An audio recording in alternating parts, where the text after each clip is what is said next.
My boyfriend looked me dead in the eye and said, "My friends think you limit me, so we're done."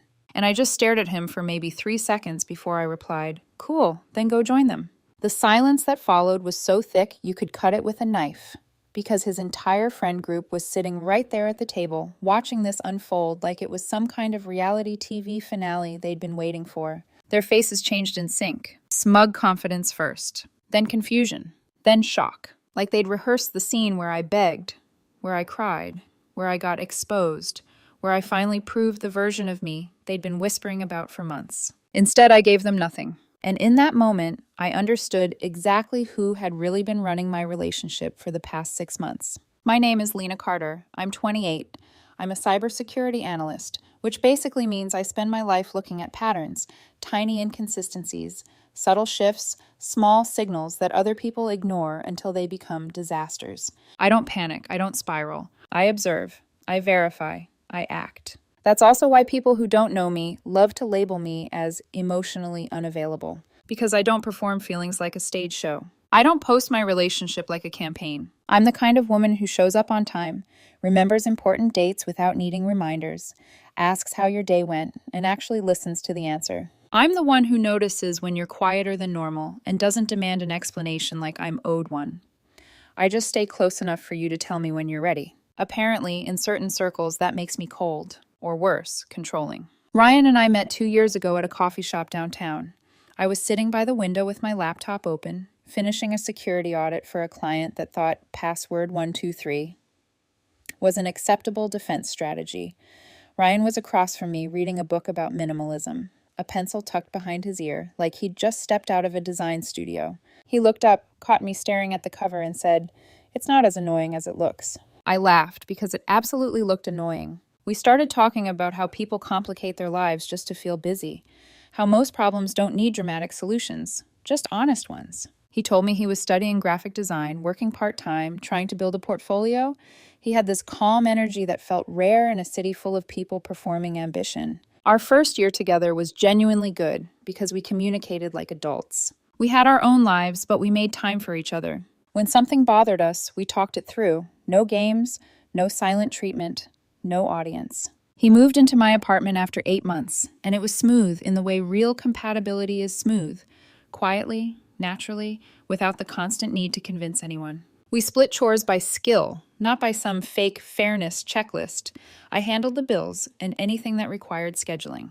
He handled the meal planning and made my fridge look like someone who had their life together lived there. Weekends were our thing. We'd cook together, open a bottle of sparkling water like we were wild, and watch documentaries.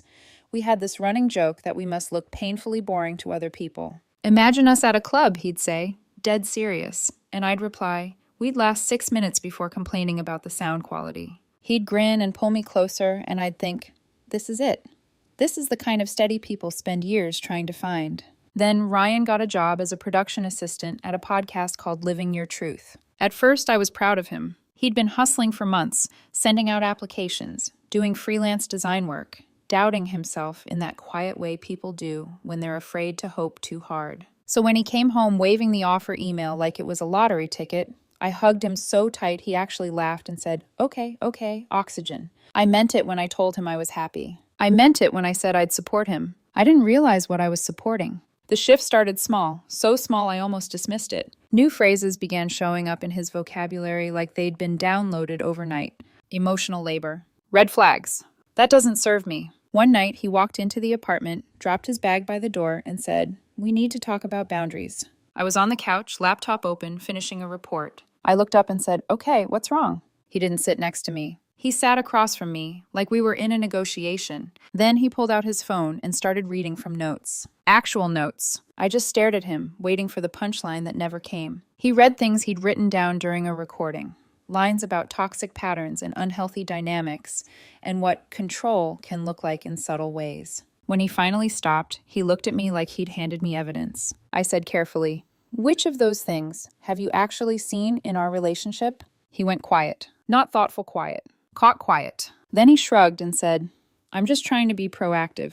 Looking back, that should have been my first real warning sign. But I told myself he was excited about his new job, that he was absorbing new language, that this was a phase. The podcast was run by a woman named Vanessa, one of those charismatic, camera-ready personalities who could sell empowerment like a product.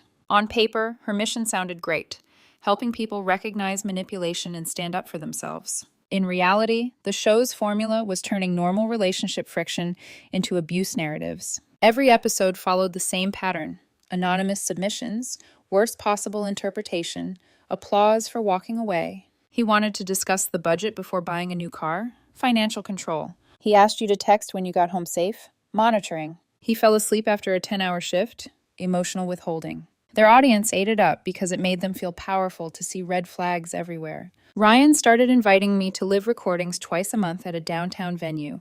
I went because I wanted to support him, even though the atmosphere made my skin crawl. The first time I walked in, the production team looked at me like I was a case study. Not curiosity, evaluation. Vanessa introduced herself during a break. She asked what I did for work. Cybersecurity, I said. Her smile widened, like she'd just found a label she could stick on me. Oh, she said, so you're analytical. That must be challenging for Ryan. I blinked once because I didn't know how to respond to being insulted like it was a compliment. I just said, we make it work. She patted my arm, like I was a difficult patient. Later, on the walk to the car, Ryan said, casually, like he was reporting the weather, they think you're emotionally unavailable. I stopped walking. The streetlights made the pavement shine like a stage floor. I looked at him and asked, what do you think? He hesitated. Not long. Just long enough. Just long enough for me to know he'd been talking about me to them. Then he said, I don't think you are. I can see where they're coming from sometimes. You don't express things in obvious ways. I held his gaze and felt something inside me go very still. Because in that moment, a pattern clicked into place. Not about him, about what was happening around him. A quiet system. A new script. A group of people who decided who I was without ever actually knowing me. And sitting at that bar table now, watching his friends stare at me like they were waiting for the real Lena to finally slip, I understood something with perfect, frightening clarity. This breakup wasn't happening because Ryan wanted it. It was happening because his audience did. And the second I refused to perform for them, the entire show collapsed. I slid $40 under my untouched glass, stood up, and looked at Ryan one last time. I hope you find whatever it is you're looking for, I said. Then I walked out, and I didn't look back. The night I walked out of Madrona Bar, the air felt colder than it should have for late spring. Not dramatic cold, not cinematic rain, just that quiet Pacific Northwest chill that slips under your jacket and reminds you the world doesn't pause for anyone's personal collapse. I walked 3 blocks before I realized something strange. I didn't feel devastated. I felt relieved. Not completely. There was still that hollow pressure in my chest, like a building that had just lost a load-bearing wall and hadn't decided yet whether it would collapse or stabilize. But underneath that was something else. Silence. For the first time in months, I wasn't being watched. When I got home, the apartment looked exactly the same. Ryan's jacket still hung on the hook by the door. His shoes were still by the entry mat, one slightly crooked because he never lined them up properly, no matter how many times I tried to casually demonstrate the concept. The kitchen light was still on. The life we had built together was still sitting there like a paused scene. I stood in the doorway for a moment, keys in my hand, and something inside me shifted from emotion into procedure. It's the same switch I use at work when a system breach gets confirmed. You don't panic. You isolate the threat. You secure the environment. Then you begin cleanup. I walked into the bedroom, pulled 2 large storage boxes from the closet, and set them on the bed.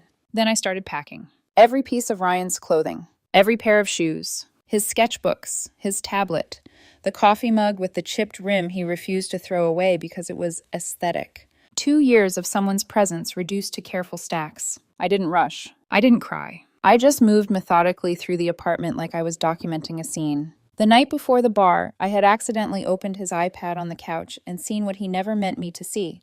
A group chat thread with his podcast circle, full of screenshots and commentary about me. Because somewhere between discovering that group chat and sitting across from him at that bar, something in me had already processed the truth. Ryan hadn't broken up with me. Ryan had been coached into it. And once you see a pattern like that, you can't unsee it. I finished packing around midnight. 5 boxes, 1 suitcase, 2 grocery bags filled with random small things he'd scattered around the apartment. I carried everything down to the lobby and stacked it neatly against the wall beside the front desk. Carlos, the night concierge, looked at the pile and then looked at me. "Breakup?" he asked gently. "Yeah," I said. He nodded like a man who had witnessed this exact scene 100 times. "Want me to keep it here until morning?" "Please. I texted Ryan one message. Your things are in the lobby. You can pick them up tomorrow between 9 and 6. Then I blocked his number. Blocked him on Instagram. Blocked him on every platform I could think of. Not out of anger. Just containment. When a security system has been compromised, you don't negotiate with the attacker. You shut down access. I slept better that night than I had in months. Not deeply, not peacefully, but without the constant mental replay of every conversation we'd had lately. Without wondering which words were being screenshot. Without imagining a dozen strangers analyzing my tone like forensic linguists. The next morning I woke up at 7, made coffee, and sat at the kitchen table. The apartment felt different already. Quieter. Less tense. Like a room after a loud machine finally stops humming. At 9:14 a.m., Carlos called upstairs. Hey, Lena, he said. Your ex is here. I stared at the coffee steam rising from my mug. Is he asking to come up? Yeah. Don't let him. There was a pause. Then Carlos said, Understood. A few seconds later, I heard faint shouting through the lobby intercom. Ryan's voice. Muffled. Frustrated. I just want to talk to her. Carlos replied calmly. Sir, she's requested no contact. Ryan tried again. Lena, can you just come down for 5 minutes? I didn't move. Didn't go to the window. Didn't respond. Eventually, the lobby went quiet. Carlos called again. He took the boxes. Thanks. No problem. For what it's worth, you handled that like a pro. I smiled faintly and hung up. The next few days felt strangely mechanical. Work helped. Cybersecurity doesn't pause for personal drama. On Monday morning, I had a client whose entire network had been compromised because someone clicked a phishing email disguised as a shipping notice. Compared to that disaster, my relationship imploding felt almost manageable. Still, the absence showed up in small places. The empty side of the closet. The second toothbrush missing from the bathroom. The silence during dinner. But what surprised me most was how quickly something else returned. My time. Over the past 6 months, Ryan's new job had slowly taken over our schedule. Live recordings. Team drinks. Processing conversations with the podcast group. Now the calendar was blank. And with that blank space came clarity. 3 days after the breakup, Ryan tried calling again. Not from his number. From a different one. I let it go to voicemail. 30 seconds later, another call came. Different number again. Blocked. Then an email arrived. Subject line, we should talk. I deleted it without opening it. Because the thing about evidence is this. Once you've seen it clearly, there's nothing left to debate. He had shared months of my private conversations with strangers. Allowed them to dissect my voice messages. Watched them label me manipulative for suggesting we save money. Watched them call me controlling for asking him to text when he got home safe. And instead of defending me, he'd added commentary, annotations, interpretations. The relationship had stopped being a relationship long before the bar scene. By the time we got there, I was already a character in their story. The villain. A week later, I noticed something else. My shoulders weren't tense anymore. At the gym, where I hadn't gone in months, I could actually focus. My coworker Maya from the security team noticed first. You seem different, she said during lunch. Different how? Relaxed. I laughed a little. That's because nobody's documenting my personality anymore. She frowned. What? Long story. 2 months passed. The quiet settled into something comfortable. I rebuilt routines that had slowly disappeared. Gym after work. Saturday morning farmer's market. Sunday evenings working on a project car I'd bought years ago and never finished restoring. Life became normal again. Then one night, my longtime friend Ethan texted me a link. You should probably see this. I opened it. A podcast episode. The title made my stomach tighten immediately. When you're the red flag. I didn't need to read the description. I already knew. I pressed play. And within 30 seconds, I heard Ryan's voice. He didn't say my name, but he didn't need to. Every detail was there. Our apartment. My job. The Tahoe trip we'd talked about.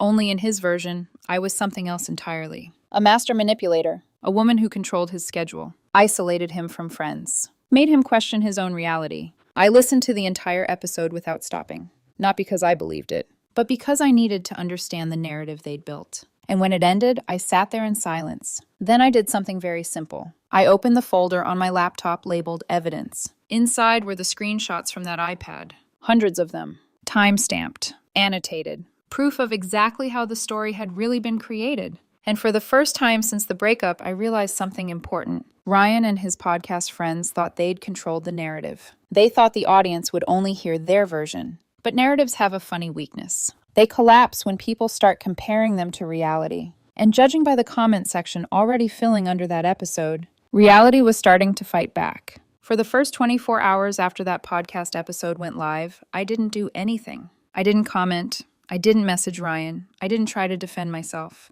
I just watched. That's a habit from my job. When something suspicious appears in a system, the worst thing you can do is react immediately. You observe first. Let the behavior reveal itself. So I watched the comment section. At first, it looked exactly like the kind of response Living Your Truth had built its entire audience around. Supportive outrage. You're so brave for leaving. This is textbook emotional manipulation. Men like that always seem calm because they're hiding something. Ryan's voice in the episode sounded careful, controlled, almost rehearsed. He described our relationship like he was reading from a case study. How I supposedly controlled our schedule. How I isolated him from friends. How I used financial logic to dominate decision-making. When he talked about the Tahoe trip, the one I had planned for our anniversary, he framed it like I had forced him into it. He left out the part where I'd sent him 3 different cabin options. He left out the part where he'd chosen the one with the lake view. He left out a lot of things, but the comment section didn't know that, at least not yet. Because about 6 hours after the episode posted, something interesting started happening. People who actually knew me began recognizing the story. The first message came from someone I hadn't spoken to in almost a year, Ryan's cousin Laura. Her message was short. "Is this about you?" I stared at the screen for a second before replying. Yes. 3 dots appeared almost instantly. I thought so.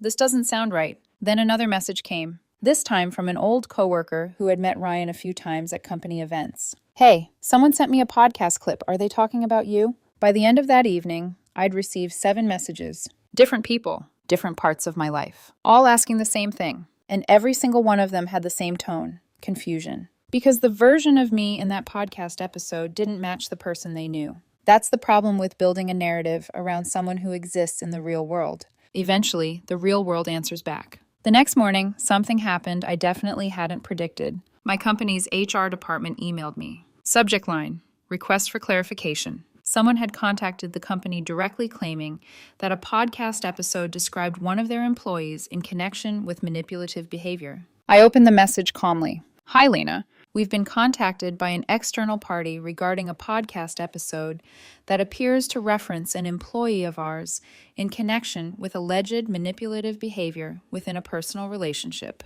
Before we proceed further, we wanted to check whether you're aware of this situation." I leaned back in my chair. Then I smiled. Because suddenly, this wasn't just a messy breakup story. This was documentation. And documentation is something I'm very good at, I replied within 10 minutes. "Yes, I'm aware of the episode.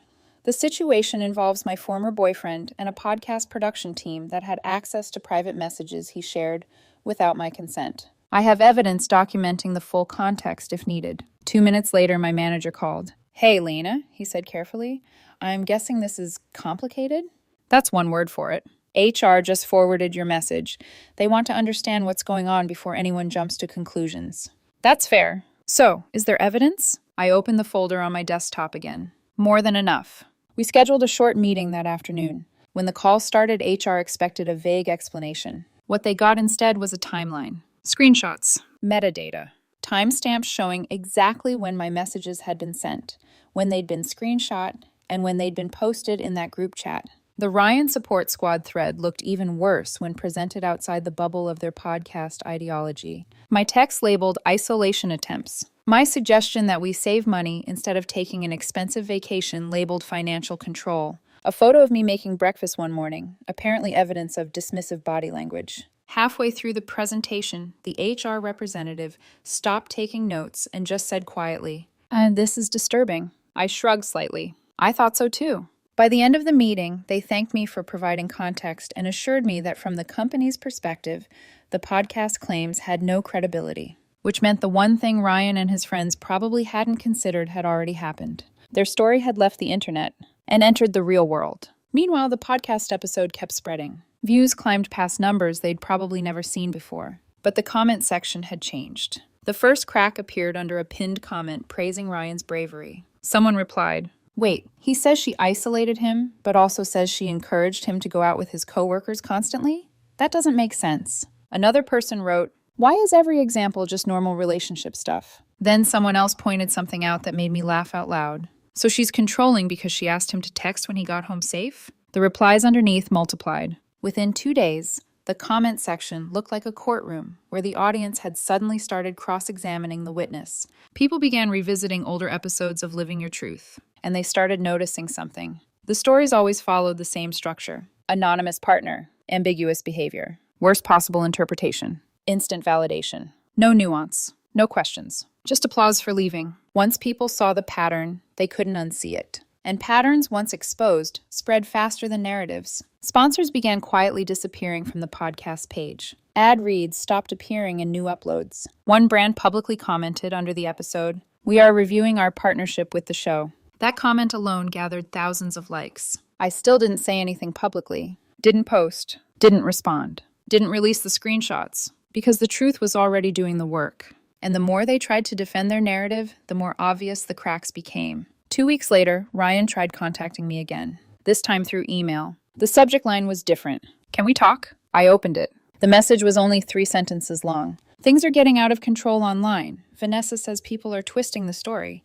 I didn't think it would turn into this." I read it twice. Then I closed the email, because the irony was almost perfect. For months, my words had been dissected and analyzed by a group chat like I was some kind of psychological experiment. Now the internet was doing the same thing to them, and suddenly they didn't like it. A few days later, another article appeared online, this time written by a media blogger. Headline: "When Empowerment Becomes Projection, the Growing Criticism of Living Your Truth." The article mentioned the episode, mentioned the backlash, mentioned the pattern in their storytelling, but it didn't mention my name. And that was exactly how I wanted it, because by then, I had already stepped off their stage. The performance was still happening, but I was no longer in it. If you've ever worked in cybersecurity, you learn something very quickly. Systems don't collapse all at once. They fail in stages. First, there's the vulnerability, then the intrusion, then the slow spread of damage while everyone pretends the alarms aren't real. Watching the podcast unravel felt exactly like that. At first, it was just comment section debates. Then it became threads on forums where people started comparing episodes. Someone made a compilation video showing how different stories on Living Your Truth used almost identical language to describe completely different relationships. Another person posted screenshots of Vanessa labeling things like wanting to discuss finances before a major purchase as financial manipulation, feeling tired after work as emotional withdrawal, preferring quiet nights at home as isolation tactics. Once the pattern became obvious, the entire brand started looking less like empowerment and more like performance. Sponsors don't like performance when it starts smelling like controversy. Within 3 weeks, 3 advertisers disappeared from their episodes. Vanessa posted a short Instagram video saying they were taking time to reflect, which, translated from influencer language, meant damage control. Meanwhile, my life kept moving. Work projects piled up. My gym routine returned. The old project car in my garage, a beat-up '94 Civic I'd been slowly restoring, finally got a new transmission installed. Normal life. Quiet life. The kind that doesn't need an audience. One evening after work, my friend Maya convinced me to go out for drinks. "Just 1 hour," she said. "You've been living like a monk." We ended up at a small bar near the waterfront. Not Madrona. I had zero interest in ever seeing that place again. Halfway through my second drink, Maya leaned back in her chair and said, "So, are you going to talk about it?" "About what?" "The internet circus currently happening around your ex-boyfriend." I shrugged. "What's there to say? You could post the screenshots." "I could, and destroy them." "Probably." Maya raised an eyebrow.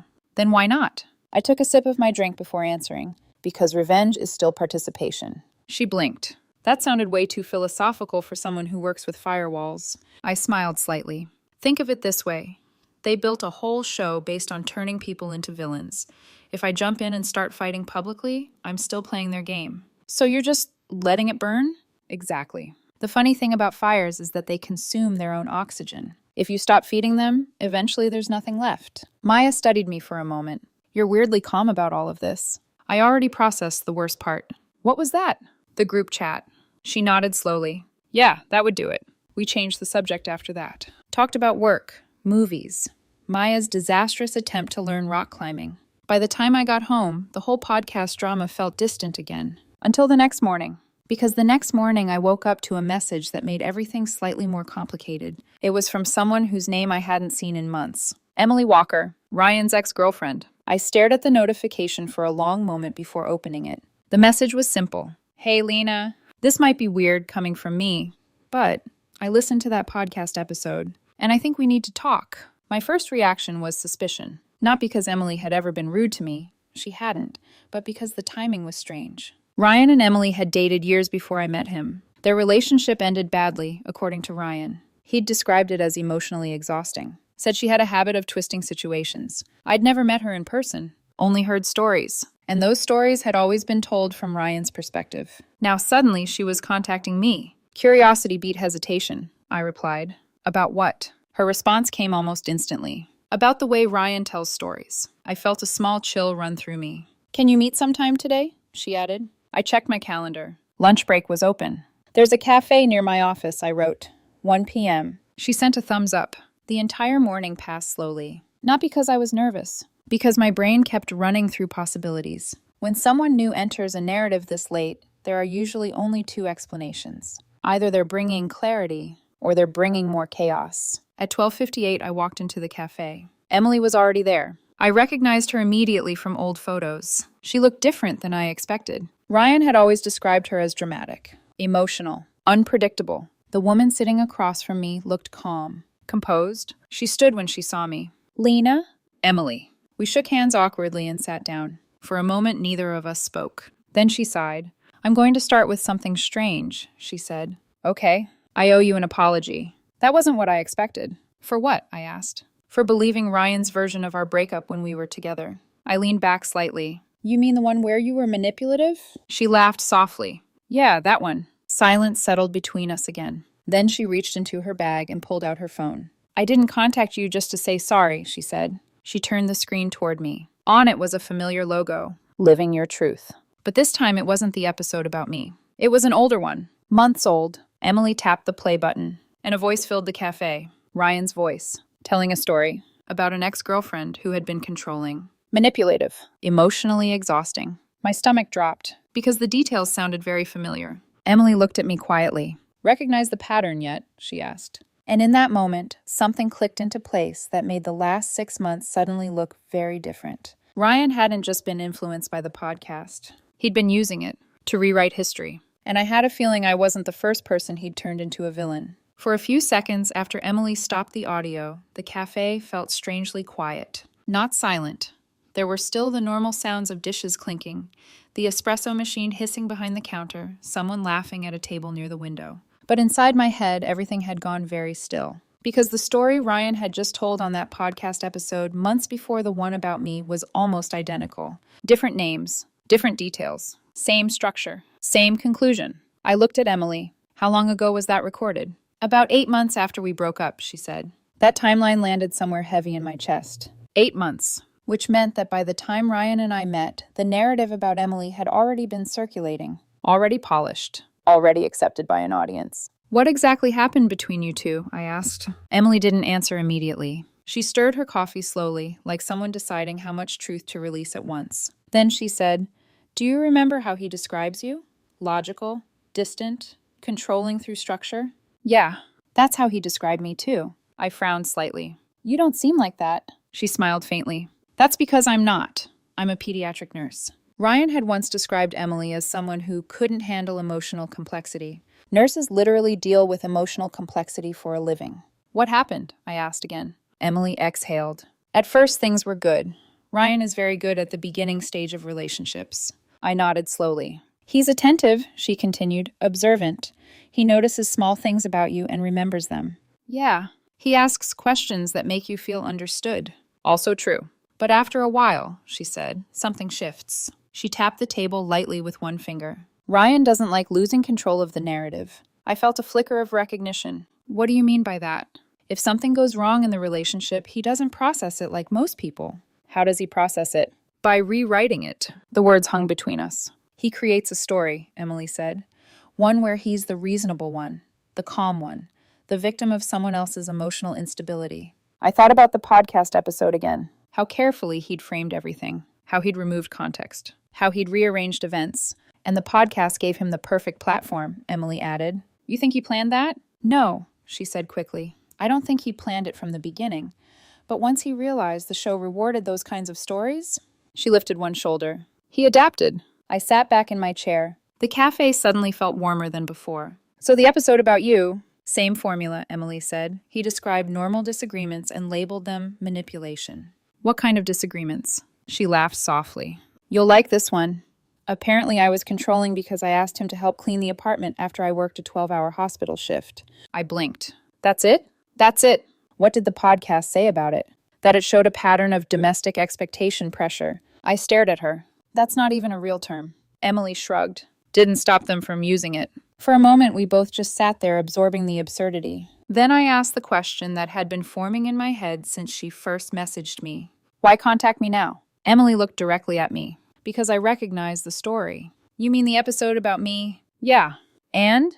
And because when I heard it, I realized something. What? She leaned forward slightly. Ryan isn't just rewriting past relationships. A cold realization crept up my spine. He's doing it in real time. After meeting Emily, I didn't feel angry. That was the strange part. If anything, the conversation had given me something far more useful than anger. Perspective. Ryan wasn't uniquely cruel. He was strategic. Not in a mastermind kind of way. More like someone who instinctively adjusted stories to make himself look better. The podcast hadn't created that instinct. It had just given him the perfect tool. And the more I thought about it, the more small moments from our relationship started lining up differently in my memory. Little questions he used to ask. Do your coworkers ever say you seem distant? I told Vanessa you're really analytical. She said that can sometimes make partners feel emotionally unsupported. Don't you think people sometimes see you as intimidating? At the time, I thought those were just conversations. Now I realize they were probes. He had been testing narratives, testing how they sounded when spoken out loud, like someone rehearsing lines before a performance. The podcast situation kept evolving online over the next few weeks. More commentary videos appeared. Forums dissected older episodes. Someone even created a timeline comparing multiple toxic partner stories from the show. The pattern became impossible to ignore. Vanessa tried to push back. She posted a long statement about misogynistic backlash against women speaking about relationship trauma. It worked on part of their audience, but it also pushed more curious people to dig deeper. And digging deeper was the last thing their brand could afford. By the fourth week, another sponsor quietly disappeared. Then another. I still stayed silent, which ironically seemed to frustrate them more than anything else. Ryan sent one more email. The subject line read, "We need to clear this up." The message started with something that almost sounded like an apology. I didn't realize the episode would blow up like this. Then it shifted. People online are twisting things. Then it shifted again. Vanessa says you might be sharing screenshots. I laughed out loud when I read that part, because the fear in that sentence was obvious. He didn't know if I had shared them. He just knew I could. The email ended with one final line. If you release anything publicly, it will only make things worse. That was the moment I finally replied. My response was only one sentence. Ryan, the fact that you're afraid of evidence says everything that needs to be said. Then I blocked that email address too. A week later, the final piece of the podcast drama fell into place. Maya texted me a news article with a short message. Well, that escalated. The headline read, Living Your Truth Podcast, suspended after multiple sponsors withdraw. Apparently, the sponsor withdrawals had finally forced the production company to step in. The show was paused indefinitely. Vanessa released another statement about learning and growth. The comment section was brutal. I read the article once. Then I closed it. Not with satisfaction. Not with bitterness. Just quiet acceptance. Because by that point, the story no longer felt like mine. I had already walked away from the stage. Everything happening now was just the curtain falling. 6 months later, life looked very different. The apartment had changed in small ways. Ryan's old bookshelf was gone. The second desk had been replaced with a workbench where I repaired electronics and car parts. The Civic in my garage finally ran properly, and the quiet I'd rediscovered had turned into something steady, predictable, peaceful. Daniel had become part of that routine slowly, not dramatically, just in the kind of way relationships grow when both people are actually communicating instead of performing. One evening, we were sitting on my couch watching a documentary when my phone buzzed. Unknown sender. The preview line read, "You weren't toxic." I opened the email. There was no subject line, just 3 sentences. "You weren't toxic. I'm sorry I let them convince me you were. Ryan." I read the message once, then again. Daniel looked over from the couch. "Apology?" he asked. "Yeah. Are you going to respond?" I thought about it for a moment. Then I closed the laptop. "No." He nodded. Didn't ask why. And that was exactly the right response. Because apologies are strange things. Sometimes they repair something. Sometimes they arrive long after the moment where repair was possible. Ryan's belonged to the second category. I didn't hate him. I didn't want revenge. I just didn't feel any reason to reopen a chapter that had already closed. Daniel picked up the remote and paused the documentary. "Want to grab dinner?" "Sure. Your choice. Thai place down the street." "Good call." As we headed for the door, I glanced once more at the laptop on the table. The email notification was still there. Unread now. Unanswered. Exactly where it would stay. Because the truth was, Ryan had already given me the only closure I needed months earlier. Not with the apology, but with the mistake that revealed everything. The group chat. The moment I realized I wasn't dating a partner anymore, I was being analyzed by an audience. And the only winning move in that situation was the one I'd made that night at Madrona Bar. You walk off the stage. You let them keep performing. And eventually, when the room empties and the lights turn off, the story ends without you.